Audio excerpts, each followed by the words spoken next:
Hello दोस्तों, मैं अंकित Bhati greater Noida के एक छोटे से गांव अस्तौली से आपका अपने इस चैनल रोजगार विद अंकित अपने क्या, अब तो ये आपका चैनल है, आप लोगों ने इसको इतना बढ़ा दिया है तो इसमें आपका तहे दिल से स्वागत करता हूं। दोस्तों 2019 में मैं सोच रहा हूं कि मैं अपनी पहचान के साथ आपको, अभी तक सिर्फ आप लोग जानते हैं कि अंकित भाटी हूं, कहाँ से हूं, कैसे हूं। तो इस 19 में मैंने शुरुआत की है कि मैं अपने गांव का नाम और अपने क्षेत्र का नाम लूंगा ताकि आप लोग मुझे पहचान लें, बार बार कमेंट ना करें कि मैं कहाँ से हूं, ताकि आपको पता चल पाए अच्छे से। और मेरे गांव वालों का भी कुछ ऐसा ही मेरे लिए आदेश है, या कहिएगा उनको, उन्होंने मुझे एक सलाह दी है कि आप अपने जो है एड्रेस भी बताएं साथ में, तो ज्यादा अच्छा रहेगा। ठीक है, तो चलिए। तो दोस्तों एसएससी जीडी हिंदी, तो प्रैक्टिस सेट 2, तो समय 10 मिनट, पूर्णांक 25। जैसा आपसे बोला गया था कि एसएससी जीडी हिंदी का मैं प्रैक्टिस सेट देने वाला हूं। अब आपका क्या होगा, एक हिंदी का आएगा यूपी पुलिस का और अगला आएगा एसएससी जीडी का, तो दोनों साथ साथ चलते रहेंगे, दोनों का पैटर्न आपको पता चलता रहेगा, क्योंकि बहुत सारे लोग हैं जिन्होंने यूपी पुलिस का फॉर्म और एसएससी जीडी का दोनों फिल कर रखे हैं। और मैं तो समझता हूं जिनकी हाइट 170 है, लगभग सबने वो फिल कर रखा है। 168 वालों ने, बेचारों ने नहीं फिल किया हुआ। चलिए भाई, हाइट में तो ज्यादा बुरा अपने आप पे मत सोचिए, गॉड गिफ्ट है ये तो। जिसको मिली है वो फायदा उठाता नहीं, और जिसको नहीं मिली है वो बेचारा रोता है। तो देखिए, इसमें हम कुछ नहीं कर सकते अपनी पढ़ाई पे फोकस करने के सिवा। तो दोस्तों, वाक्यों में अशुद्धि छाटिए, बिल्कुल पूरी तरह पैटर्न है, और आपको समझना है कि ये इस तरह का ही पैटर्न आएगा क्या एसएससी में। बिल्कुल, मैं आपको ये भी बताऊंगा किस सब्जेक्ट से या किस टॉपिक से कितने क्वेश्चंस हैं, वो इससे पूरा आइडिया आपको हो जाएगा। देखिए दोस्तों, जैसे होती है ना अंग्रेजी में एरर छांटने को, ये अंग्रेजी की हिंदी बनती है, आप ये समझ लीजिएगा। क्या आप कहोगे कि जी अंग्रेजी में भी ऐसे ही रमेश वगैरह ऐसे ही लिखा हुआ रहेगा? नहीं, इसकी हिंदी नहीं, वो इस टाइप के क्वेश्चन जैसे उन्होंने अंग्रेजी में पूछे होंगे ऐसे ही इधर पूछेगा। तो अंग्रेजी में रस छंद अलंकार होते नहीं, तो इधर वो रस छंद अलंकार पूछेगा नहीं, क्योंकि इंग्लिश और हिंदी दोनों ही पेपर में है और दोनों को ही वो इक्विवेलेंट करने की कोशिश करता है। तो इसलिए रस छंद अलंकार जैसी चीजें इसमें नहीं आती हैं। ठीक है, लिंग वचन कारक इसमें नहीं पूछता है। चलिए दोस्तों, तो फिर किस तरह के क्वेश्चंस पूछता है, हम शुरुआत करते हैं। रमेश ने अपनी गलती के लिए क्षमा की भीख मांगी, कोई त्रुटि नहीं। इसमें क्या आपको कहीं पे त्रुटि लग रही है किसी पार्ट में? रमेश ने अपनी गलती के लिए क्षमा की कोई भीख होती है? अरे यूं ही कह देता है, रमेश ने अपनी गलती के लिए क्षमा मांगी। तो ये सी हमें गलत लग रहा है, इसलिए सी ऑप्शन इसका भर जाएगा। देखिए, अगर यहां तक गलती होती रमेश ने अपनी, तो फिर हम इस पार्ट को गलत करते। इसमें गलती होती तो बी पार्ट को, और इसमें गलती निकली है तो सी पार्ट को, कोई त्रुटि नहीं होती, डी। आपको समझ में आ गया ना? अब दूसरा क्वेश्चन कैसे है, गांधी जी पक्के ईश्वर के भक्त थे। पक्का ईश्वर क्या होता है भाई? ऐसा तो कह सकते हैं गांधी जी ईश्वर के पक्के भक्त थे। तो दोस्तों बी ऑप्शन में गलती रही, क्योंकि इसमें क्रम थोड़ा गलत लिखा हुआ है। ईश्वर के पक्के भक्त बोलना चाहिए, ठीक है, ईश्वर के बाद ये पक्के यहां आना चाहिए। नेक्स्ट है, मीठे वचन बोलना उत्तम गुण है। गले में थोड़ा सा लग रहा होगा आपको, कोई बात नहीं, शुरू शुरू में होता है, काफी देर मतलब दूसरी चीजों में कंप्यूटर में व्यस्त रहने के बाद, इतना थक जाने के बाद कभी कभी ऐसा हो जाता है गला। तो मीठे वचन बोलना उत्तम गुण है, कोई त्रुटि नहीं। इसमें आपको क्या लगता है दोस्तों? मीठे वचन बोलना उत्तम गुण है, एकदम बढ़िया सेंटेंस लग रहा है, और इसमें आएगा कोई त्रुटि नहीं। यस, जिसमें कोई त्रुटि नहीं होती ना, वो सबसे मुश्किल होता है वाक्य शुद्धि में। याद रखिए, कोई त्रुटि नहीं, सिर्फ इतना सा आंसर लगाना है, और वही सबसे मुश्किल। ठीक है, चलिए। वाक्य में शुद्ध रूप का चयन करो। वाक्य में शुद्ध रूप, देखिए अभी मैंने आपको 3 तो दिए, ये भी अशुद्धि छांटने का था, पर अशुद्धि ऐसे भी पूछी जा सकती हैं। तो टोटल 5 क्वेश्चन पूरी उम्मीद है आपको अशुद्धि के देखने को मिले एसएससी जीडी में। तो वाक्य में शुद्ध रूप का चयन करो, मतलब कौन सा शुद्ध है? सीता की चरित्र अच्छा है। अरे सीता की चरित्र, सीता का चरित्र होना चाहिए, तो सीता का चरित्र अच्छी है, ये गलत हो गया। सीता का चरित्र अच्छा है, बिल्कुल सही है। तो ये कभी कभी तो ऐसा जब आते हैं चारों सेंटेंस एक जैसे हों, तो वो छांटना बड़ा आसान हो जाता है। भारत में अनेक जाति हैं, भारत में अनेकों जातियां हैं। देखिए जातियां प्लूरल आना चाहिए बिल्कुल, क्योंकि बहुत सारी जातियों की बात हो रही है, लेकिन अनेकों कोई वर्ड नहीं होता, हिंदी में। याद रखना, अनेकों कोई वर्ड नहीं होता। जैसे आपको कहने लगे बहुतों को मैंने सिखाया है, बहुतों कोई वर्ड नहीं है, बहुत को मैंने सिखाया है, ऐसे ही आपको बोलना पड़ेगा। ऐसे ही अनेकों के बारे में भी यही बात है। तो भारत में अनेक जातियां हैं, सी ऑप्शन बिल्कुल करेक्ट है, शुद्ध रूप ये है। चलिए आगे है शुद्ध वर्तनी बताएं। तो शुद्ध वर्तनी बिल्कुल छांटने को आएंगी, जैसे अंग्रेजी में होती है ना स्पेलिंग एरर। मैं साथ साथ बताता चलूंगा कि अंग्रेजी में भी यही चीज आएंगी, स्पेलिंग एरर, जो हम बोलते हैं ना स्पेल्ट, रॉन्ग स्पेल्ट, तो वो चीज ही बतानी है। तो यहाँ पे हमें करेक्टली स्पेल्ट देखना है, जो बिल्कुल करेक्ट जिसकी स्पेलिंग हो, तो हम उसको देखते हैं। तो इसमें कौन सा आएगा दोस्तों? रचयिता। हम पढ़ते रचयिता है, लेकिन ये होता है रचयिता। ठीक है, याद रखिएगा। आगे से आगे देखिए, ज्येष्ठ ज्येष्ठ ज्येष्ठ, कौन सा ज्येष्ठ सही है, ये सब मैंने आपको वर्तनी जो दी है ना बेस्ट 100, उनमें आप देख लीजिएगा एक बार। नेक्स्ट है, देखेंगे उज्जवल, कौन सा सही लिखा हुआ है। देखिए छांटिए, पॉज कर लिया करो वीडियो को, क्या हो गया तो आपको लग रहा होगा बिल्कुल ये सही है। ठीक है, नेक्स्ट पर्यायवाची शब्द बताएं। वारिद का पर्यायवाची इनमें से कौन सा है? आप सबको पता होगा, अगर ये वारिज जय लग जाता है तो फिर ये कमल का बन जाता है, लेकिन अब ये वारिद लगा है तो ये बादल का है, क्योंकि दय इसमें ही आता है। ठीक है, तो जैसे जलज, जलज लगाओ तो कमल का है, और जलद लगा दो तो बादल का है।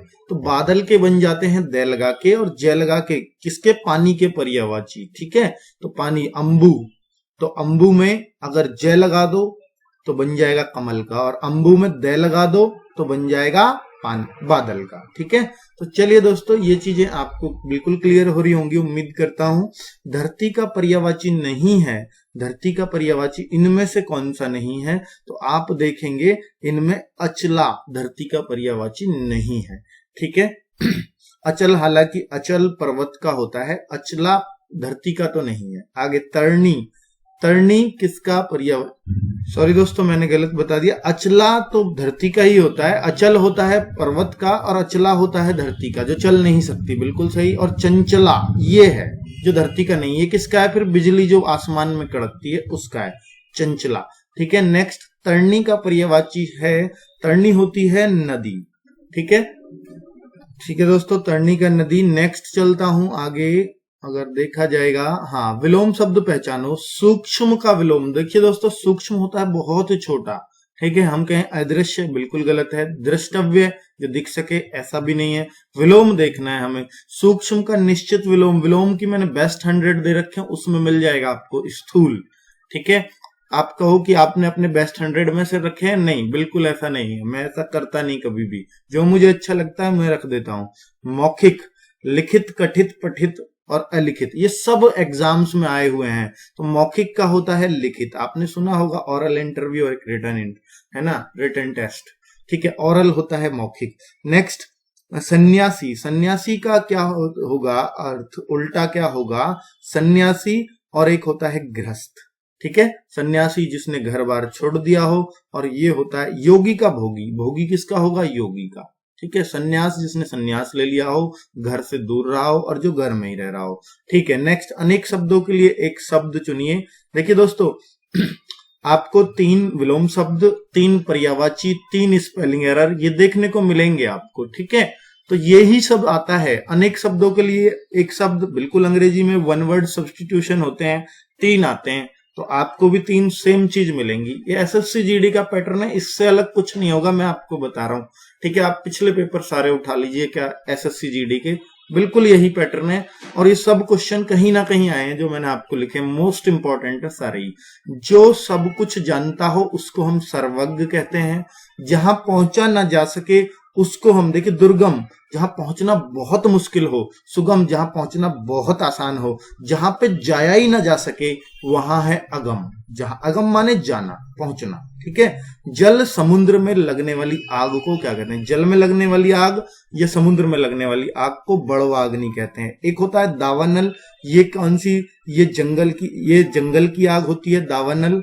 और एक होती है जठराग्नि, ये पेट की आग। जठर कहाँ? पेट, जठर रस तो पेट में निकलता है ना, तो जब कहते हैं ना पेट में आग लग रही है मेरे में, तो उसको हम बोलते हैं जठराग्नि। बड़वाग्नि, याद रखिएगा, बड़वाग्नि जल की आग को बोलते हैं, और दावानल जंगल की आग। ठीक है, तो बड़वा नल कुछ नहीं होता, बड़वाग्नि होता है, बड़वा नल नहीं होता। नेक्स्ट मुहावरे, तोते की तरह आंख फेरना। तोते की तरह आंख फेरने में हम लोग क्या बोलेंगे, पुराने संबंधों को एकदम भुला देना। बिल्कुल सही है, तोते की तरह आंख फेर ली, जैसे मुझे जानता ही ना हो, उसने तो तोते की तरह आंख फेर ली, तो तभी तो बोलते हैं पुराने संबंध की कोई बात ही नहीं रही।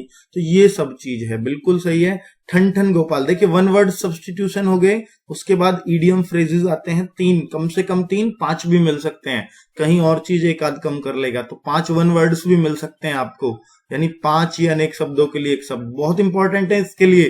तो इसमें वोकेबुलरी ज्यादा इंपॉर्टेंट है, मतलब ये रटने वाली चीज, इतना ग्रामर ज्यादा इंपॉर्टेंट नहीं है एसएससीजीडी के लिए। तोते की तरह आंख फेरना बिल्कुल हो गया। ठन ठन गोपाल, ठन ठन गोपाल का मतलब क्या होता है कि भाई तुम्हारे पास क्या कुछ है, अब तुम तो एकदम ठन ठन गोपाल हो, मतलब कंगाल हो। ठीक है, ठन ठन गोपाल का मतलब कंगाल। तो ऐसे एग्जाम्पल यूज करके दिया देखा करो इनको कहीं शब्दों में। सीधे मुंह बात ना करना, सीधे मुंह बात ना करना हम इसको क्या बोलते हैं कि भाई सीधे मुंह तो बात ही नहीं करता आजकल, तो बड़ा वो घमंड की बात है ना, घमंड की, सीधे मुंह बात ना करना तो घमंड की बात। ठीक है, नेक्स्ट दोस्तों गद्यांश है 5 नंबर का, बिल्कुल आपको एसएससी जीडी में भी पूछा जाएगा, लेकिन ये 2 तरह के गद्यांश पूछते हैं। एक बीच में खाली स्थान वाले गद्यांश, वो भी मैं आपको नेक्स्ट मॉक टेस्ट में दूंगा, जो बीच में ब्लैंक छोड़ देता है, जिसको क्लोज टेस्ट अंग्रेजी में बोलते हैं, और हिंदी में इसको अनसीन पैसेज इसको बोला जाता है। तो 2 तरह के पूछे जाते हैं, अनसीन पैसेज और क्लोज टेस्ट। उसी को चीज को हिंदी में पूछा जाएगा आपसे। जो चीज वो अंग्रेजी में पूछेगा ना, ये नहीं है कि अंग्रेजी की हिंदी आपको बना के दे रहा है वो, नहीं, जो चीज अंग्रेजी में जैसे जैसे पूछ रहा है वही चीज वो हिंदी में पूछेगा।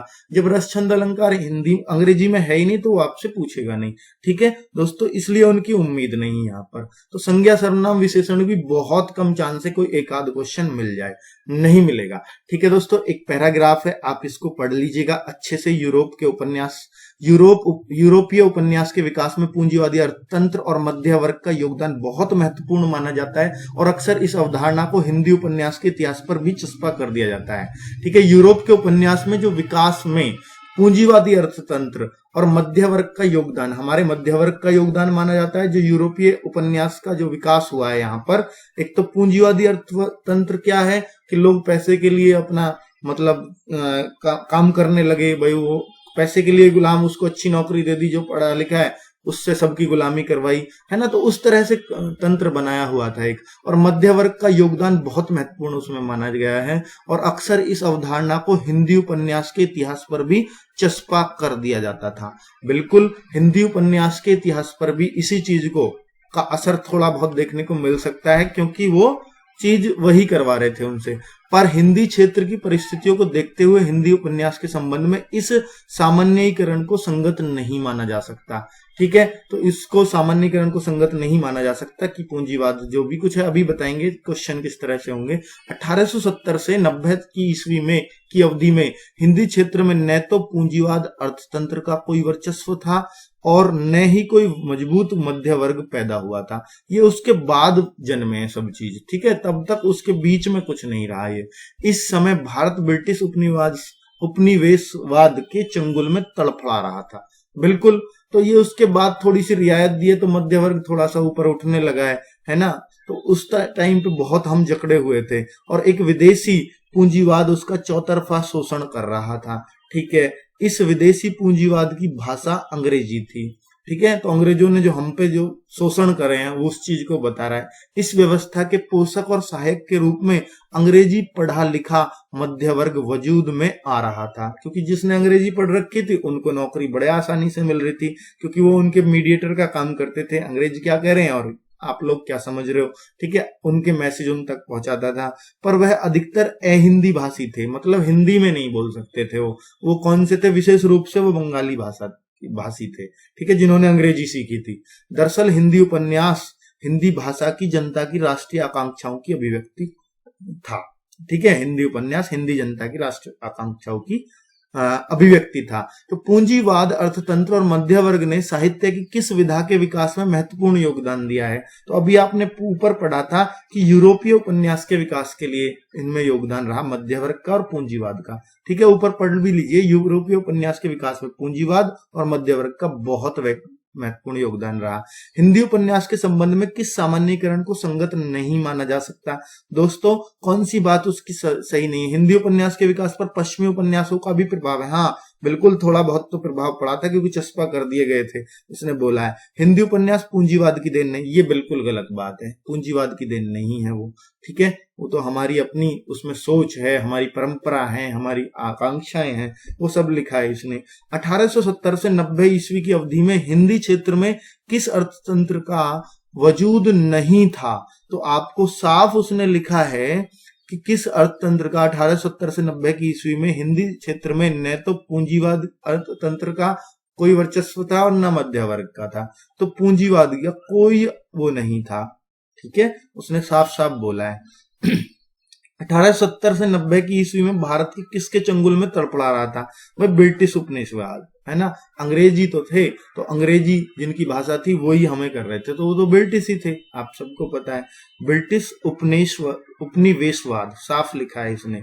हिंदी उपन्यास किसको राष्ट्रीय आकांक्षाओं की अभिव्यक्ति था? हिंदी उपन्यास साफ लास्ट में लाइन लिखी है, देखिए, दरअसल हिंदी उपन्यास हिंदी भाषी जनता की राष्ट्रीय आकांक्षाओं की अभिव्यक्ति था। तो हिंदी भाषी जनता की, ठीक है। तो ए ऑप्शन इसका करेक्ट है। उम्मीद करता हूं आपको बिल्कुल क्लियर हो गई होंगी चीजें, और पैराग्राफ से भी मैंने कोशिश किया आपको छांटना सिखा सकूं, और आप सीख चुके हैं अब, ठीक है। और ये चीज आपको सही समझ में आ रही होगी, क्योंकि मैं कॉपी पेस्ट कर रहा हूं इस चीज को, तो कि कभी सोचो इनको तो टाइप कर दिया, ऊपर वाले तो आपने टाइप किए ही नहीं।